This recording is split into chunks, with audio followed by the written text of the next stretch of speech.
we are on our second segment of Just How Life Goes. And I'm going to let him actually introduce himself just to give you guys a little bit about his background, because this man is already on the move, even with everything that he has going on, being a part of the One Percenters. Go ahead, take it away. So I'm Tim Charron. I'm a singer, songwriter, touring, recording artist, and actor.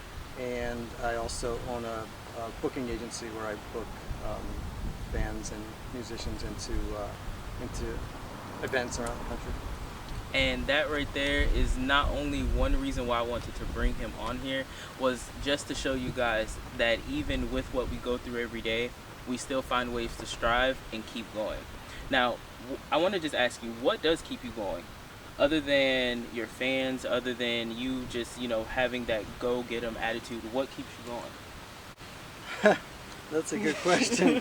I guess it's just I've just always been relatively driven, and I just don't know how to stop trying to achieve the things that I want. Understood. It's been a nightmare for many years, and it's just amazing, even to myself, that I have been able to do what I've been able to do through all of the issues that I've had. So. And now, what makes you one of the One Percenters? Other than you still going and everything that you've been through, you know what the documentary is about and what we're bringing to light. So what makes you part of the One Percenter? Well, basically, I was diagnosed with Lyme disease in September of last year. And so I guess the story is that I think that I've had it for about 12 years. Wow. And it's been a slowly progressing nightmare while I was trying to, start my music career and tour and do all these, crazy things, and living all over the country and traveling. And things just started to pop up and then progressively get worse. In hindsight, it all makes sense, but the past 12 years before the diagnosis, I was clueless, totally in the dark. I just thought that I had a lot of things wrong with me, and I was suffering through,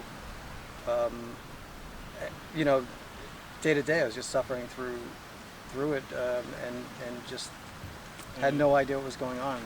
Things started to progressively get worse and worse and worse, and last summer, everything just ground to a halt. I had all these tour dates, I had all these shows to do, and I literally had to ask my wife to call all these places and tell them he can't get out of bed.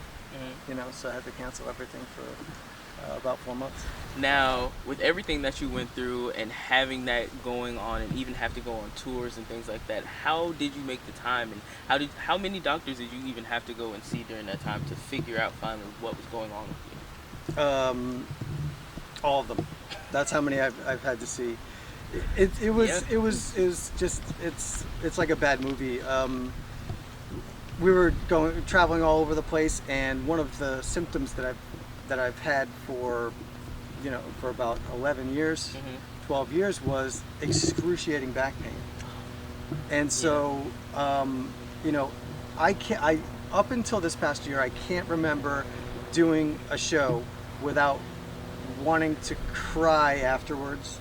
So we went to every doctor that we could get to all around the country when we were traveling, and my back would be really, really bad. Oh, and then I ended up getting, I think, 4 rounds of injections into my spine for the pain, and they literally did nothing. I would just, 2 days later, it would be back to, screaming on the floor when I woke up.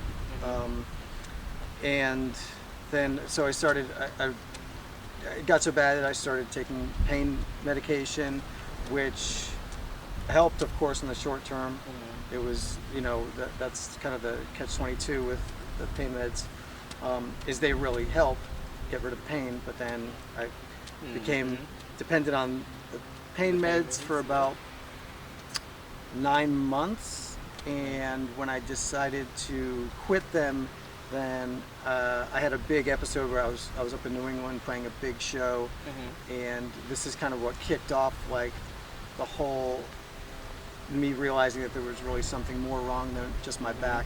I had some kind of panic attacks for weeks after this incident. It was a long show. We played 2 sets. It was super hot, and then afterwards, I thought I was having a heart attack.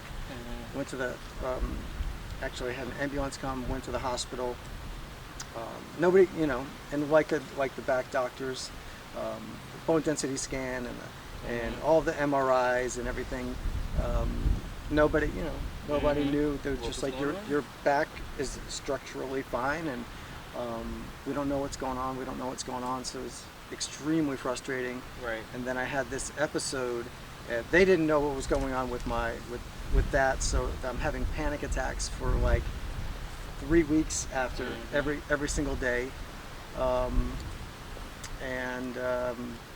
Yeah, so it was just a cascade of things, and I went to doctors for possible like psychiatric problems because of the panic attacks. Right. And nobody knew what was going on. So they tried everything. Yeah, so it was just doctor after doctor, lots of back doctors, and then and then last year I started to basically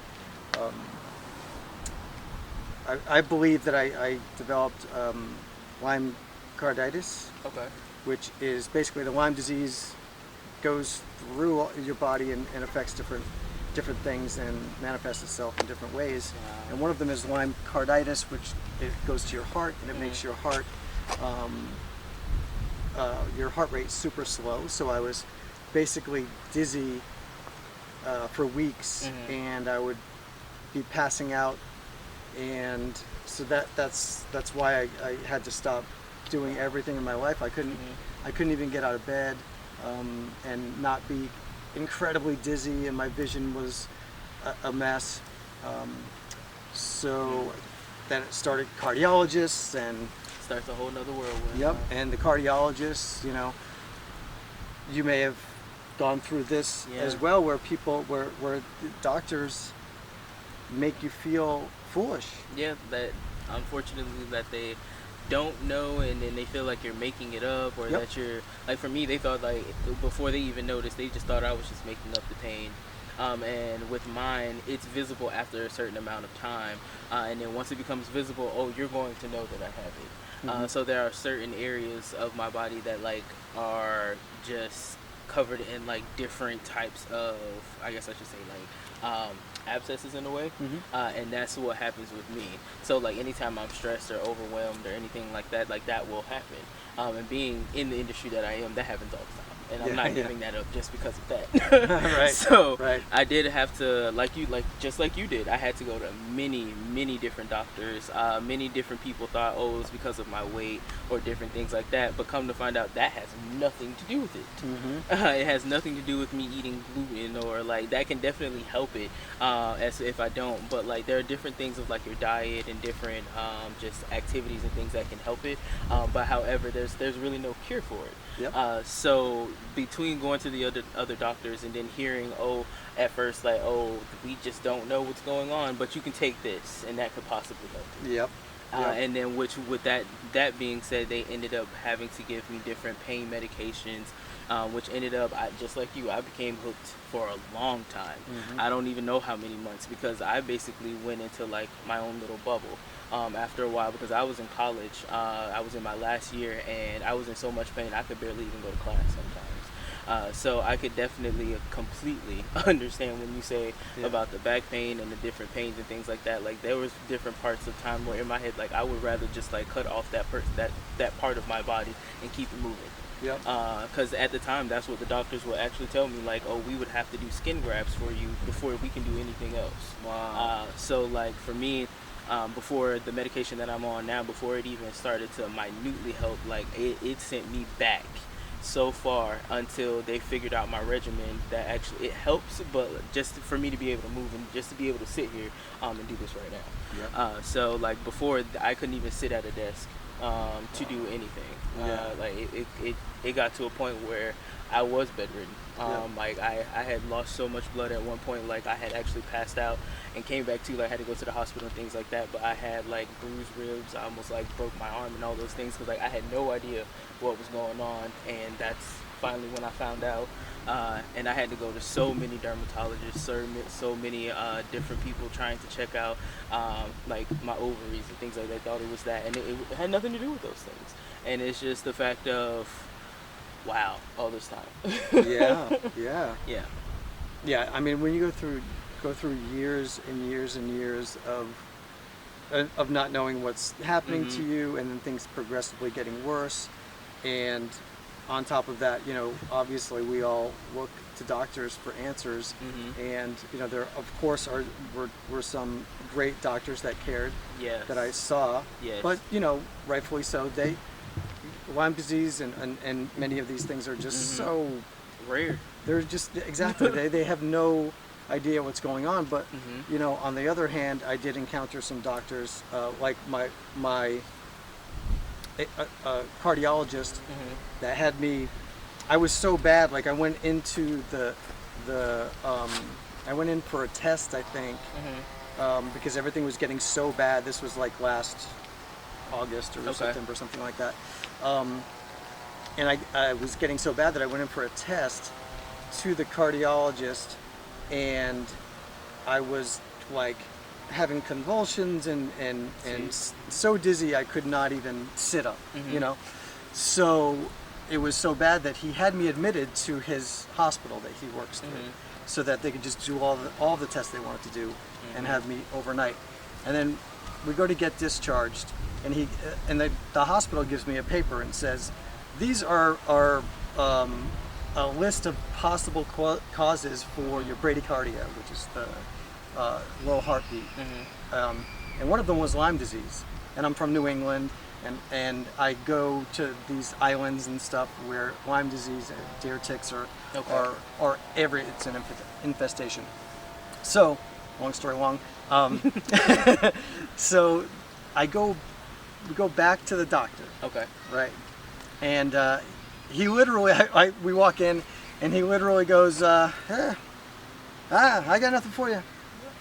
I'm like, okay, all right, okay, you don't know what's happening, okay, I get it. And so we go, well, there's this paper, and I'm from New England, blah, blah, blah, you know, where Lyme disease started, literally right there. Right. Here's this paper from your hospital saying that it might, you know, one possible cause could be Lyme disease. You know, do you think we could get that checked? And he made us feel foolish. He literally laughed at me and was like, I don't know why that's on that paper. There's absolutely no way you have Lyme disease. And then here we go. Yeah. And I think it was like a month and a half later where I got diagnosed. So, and to top it all off, the Lyme carditis, which caused the bradycardia. I was literally in bed for months, so I was looking at all this stuff up, and it can be fatal. It can just make your heart stop. So it was just, I mean, as you know, like, it's hard to even explain to people how frustrating it is, and how you feel like a total idiot. Because you're suffering, and you go to the doctor, some of the doctors, and they make you feel like a total idiot. And then you of course you start to think, it's me. It's in my head. I'm making this happen. Something wrong with exactly. So, but what I did do was, when I was diagnosed, and they started giving me treatment and everything, I just decided to really take control of everything that I possibly could, and I changed a lot of things in my life, and I got, just started being as healthy as possible, and I'd always been relatively healthy, but one thing that I'm sure everybody can relate to is like when you're suffering and when you're in pain, and you're going through all this stuff and the stress that it causes on top of everything else. in life and career stress, it's hard to be healthy. It really like is. I'd be drinking beer, like it medicating just myself, happens. you know, Yeah. like, oh my God, my back is killing me. Like, I'm gonna bang down a few beers because Just to knock it's it off. it's gonna Help the it's gonna make pain. me feel Yeah. better for a couple hours. At least so that I can go to sleep. Yeah, and like literally last year, like I was playing all these shows, and the heat started to, because of the Lyme, started to like just it was killing me. It was literally killing me. And I was the dizziness and everything. So like, you know, when you're going through that, it's hard not to eat ice cream. Completely understand. I went through my own, like when it came to it, I had this thing. Oh God, I can't believe I'm gonna tell you. I don't know what it is with being like spinach and artichoke dip. Oh my God, and that's like the worst thing for mine. Like, and I couldn't help it, but I found a way around it. I found gluten-free chips. Hey, there you go. There you go. All right. So now we're gonna bring back Sky. She's going to tell us a little bit again about her diseases, how this makes her a 1%er, and then we're definitely going to go ahead and bring him back on and just talk a little bit about just more into depth about how we made ourselves healthier so that we can continue on going day to day. So Sky, again, what keeps you as a 1%er right now? Alright, well I actually have 6 chronic illnesses. I have postural orthostatic tachycardia, which is a heart condition. I have Ehlers-Danlos syndrome, which is a connective tissue disorder. So I don't produce collagen, which is basically the glue that holds people together. So my skin is super elastic, I'm hypermobile. I have arthritis and fibromyalgia, which are pain disorders. So arthritis, basically in my knees, the bone is just wearing away. And fibromyalgia basically just moves pain throughout my body. So let's say I have pain in my knee, it can just randomly move up to my arm and just does it randomly. Then I also have endometriosis, which affects my reproductive system. Basically periods are very painful for me because my uterus is continuously squeezing itself. And then my last one, which I haven't been diagnosed with yet, but it's what doctors think that I have, is multiple sclerosis, which basically my nerves are frying themselves, which is the way I was explained to me, which it doesn't hurt as much as you think it would, but it's still not fun. You shake, you have tremors, you got pins and needles feelings all over your body. Right now it's just mostly in my hands and my feet, but as I grow older it will continuously get worse. Wow, and that right there is just wow. I commend you for Not to still mention being I'm not through even 22. See, yeah, and I'm only 27, so I could only imagine. Like I was around that age when I first started getting diagnosed. I got my first diagnosis my senior year of high school, and I'm now in my senior year of college, so 5 years. And you're still making it. How are you making it through? A lot of support, my family, my friends, my career. I don't want to be just sitting in bed all day. I love to write, I love to dance, and those are like my 2 loves. I will do them for the rest of my life, even if I am eventually just stuck in the bed. I completely understand that. That was kind of how I knew I wanted to go into film more than going into medicine. I wanted to be able to tell the story of not just myself but of others, but I couldn't do that within going in medicine because I wouldn't have the time and stuff like that. So I decided to devote myself to something even bigger than trying to really do medicine. Of course. And then from here I would like to go ahead and bring Tim back on and start discussing just different ways of how we made it through and just how we went ahead and kept going and just different things like that.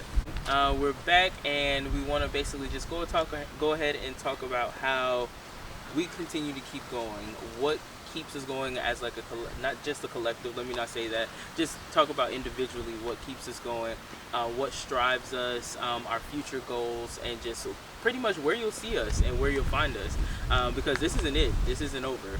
We keep going, and we individually have our own businesses. And right now, I would like for you guys to just take the time to go ahead and talk about that and how your individual diseases keeps you within, I guess, the circle. Well, I guess I'll start. I have my own production company, which is a branch of yours, Skyward Productions. We just made our first movie, and that is going to be premiering November 5th. I'm very excited for it. I'm also working on my senior thesis right now, which will also be released under Skyward Productions. And then the short we just made, I'm currently making it into a feature film, and just, we're skyward, we go up. Okay, and then go ahead, Tim, with you. Well, you know, I have my my music career, and I continue to play shows and tour and perform, and you know, that's what I've always wanted to do with my life since I was young, and I started as a teenager. So you were saying, you know, asking earlier, like how do I keep going, and it's just natural, because it's something like you guys were saying, like there's no way I'm gonna stop. Mm-hmm. I mean, there's through all these things and through all this pain, there's just no, like, for me, I'd rather go through the discomfort and the pain or whatever I have to go through to be able to go out and perform and do what I love to do, rather than, you know, being stuck in bed, because, you know, there's been times where I literally couldn't get out. So now that I am feeling a lot better compared to then, now I'm just unbelievably driven to just keep going and keep doing bigger and better things with my music career, my acting career, my booking agency. I'm really excited about, because I get to help other bands and artists and up and coming artists, and get them shows. So I think, you know, all of us having these things in our lives that we're passionate about, that we love to do, it creates momentum, but it also creates like something that's pulling you towards the future. And I think it's very tough if you don't have those things that you love to do, because you know, things are hard enough.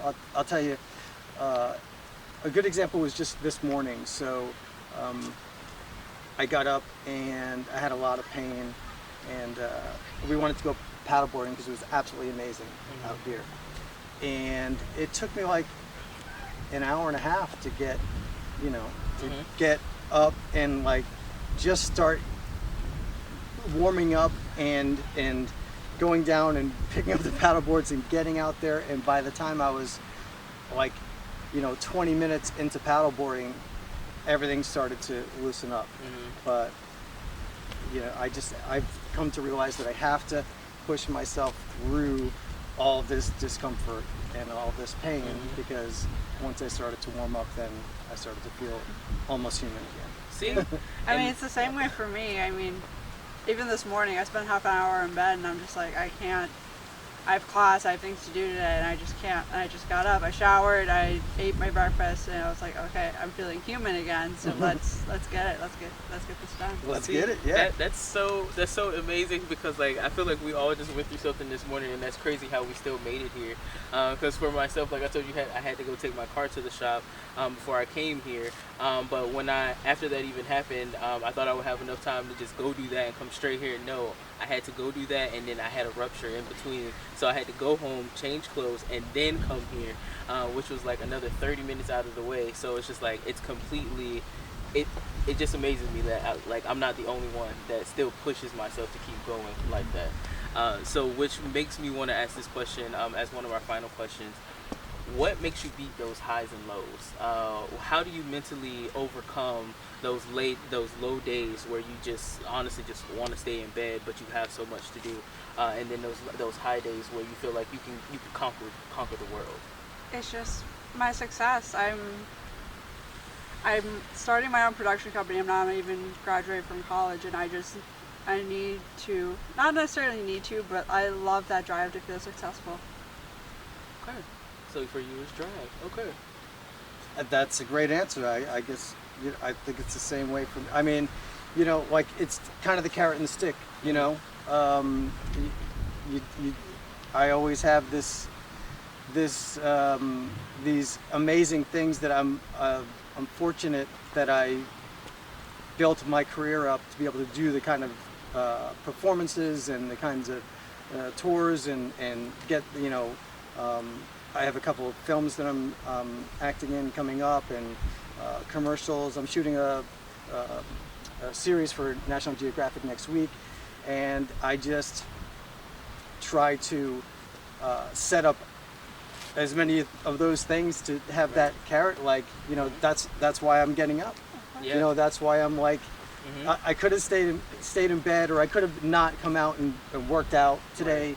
Right. And not been in nearly as much pain, but I have all these things that I deliberately set up so that I'm the same way. You know what I mean? Yeah, because exactly. if you don't, we will stay in that zone where we're going to just be in that dark place. Yeah, and it's not like I haven't. Like, exactly. I'm sure we've all gone like a day Yeah. or a week or where we just a had long to sit time there where for a like while. you, Yep. sometimes you have to. I mean, like, sometimes kinda, you need the rest. I'm gonna but- give up for a day or Right. two.